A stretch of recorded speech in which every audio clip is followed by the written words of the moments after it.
أعوذ بالله من الشيطان الرجيم. بسم الله الرحمن الرحيم. يا أيها المزمل قم الليل إلا قليلا نصفه أو انقص منه قليلا أو زد عليه ورتل القرآن ترتيلا إنا سنلقي عليك قولا ثقيلا إن ناشئة الليل هي أشد وطئا وأقوم قيلا إن لك في النهار سبحا طويلا واذكر اسم ربك وتبتل إليه تبتيلا رب المشرق والمغرب لا إله إلا هو فاتخذه وكيلا واصبر على ما يقولون واهجرهم هجرا جميلا وذرني والمكذبين أولي النعمة ومهلهم قليلا إن لدينا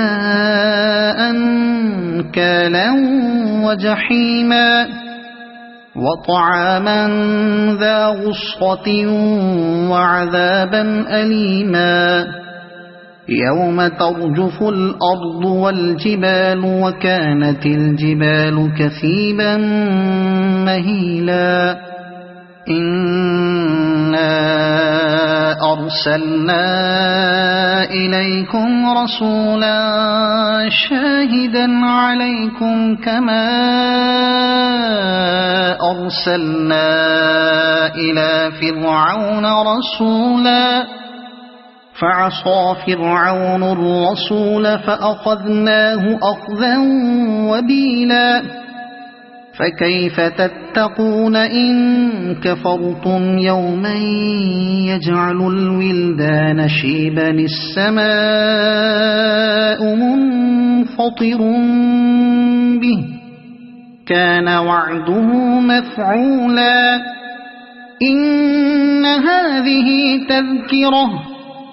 فمن شاء اتخذ إلى ربه سبيلا إن ربك يعلم أنك تقوم أدنى من ثلثي الليل ونصفه وثلثه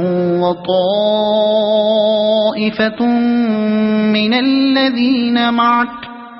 والله يقدر الليل والنهار علم أن لن تحصوه فتاب عليكم فاقرؤوا ما تيسر من القرآن علم أن سيكون منكم مرضى وآخرون يضربون في الأرض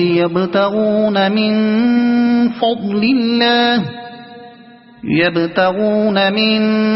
فضل الله وآخرون يقاتلون في سبيل الله فاقرؤوا ما تيسر منه وأقيموا الصلاة وآتوا الزكاة وأقرضوا الله قرضا حسنا وما تقدموا لأنفسكم من خير تجدوه عند الله هو خيرا وأعظم أجرا واستغفروا الله إن الله غفور رحيم صدق الله العظيم.